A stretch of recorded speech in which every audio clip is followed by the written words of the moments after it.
Hey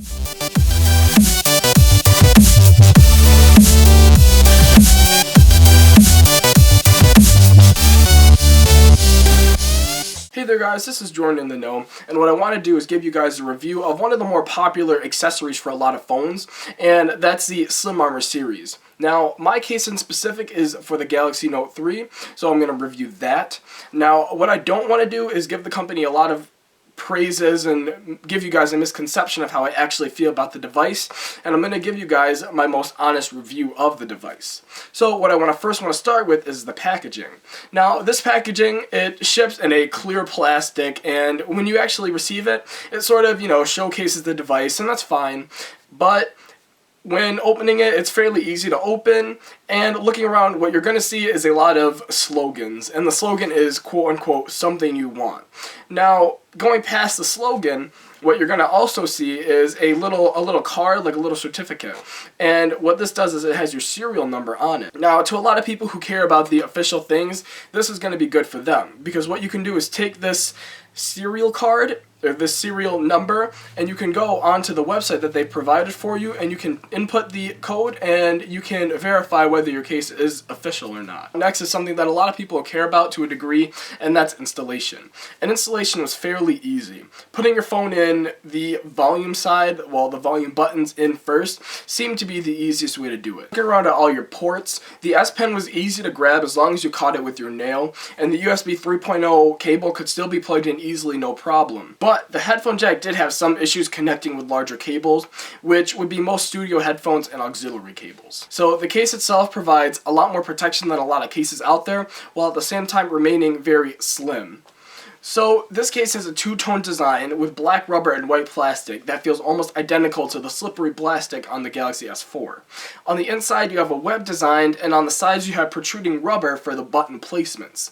Now this protruding rubber gives the buttons a more clicky, just a more full type of feeling. So putting the case and the phone side by side, you notice that the case is almost twice as thick as the phone and adds a few extra millimeters on each side around the phone. And also there's some extra rubber protruding out from the screen that will protect it from drops. Now all this extra rubber and all this extra sort of extension on the phone isn't really a bad thing, because what you're still doing is getting OtterBox-like protection, and like I said, the case is still remaining really slim. So a few things that I liked about the design in particular would be the protruding rubber coming from the screen. So I found this particularly useful for when I'm putting my phone face down on a flat surface.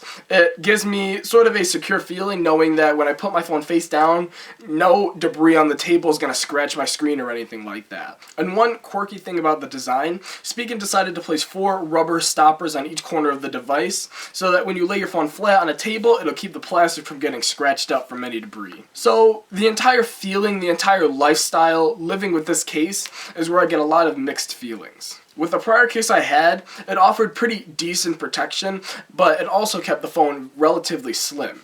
Now I know the Note 3 isn't a slim phone, it's not a small phone, but this case did add a lot of extra bulk. Putting in your pocket felt really cumbersome, and 9 times out of 10 I would just throw it in my bag anyway because it would just be so uncomfortable to have in your pocket. So even though it was very uncomfortable to put in your pocket, the phone is still relatively easy to hold.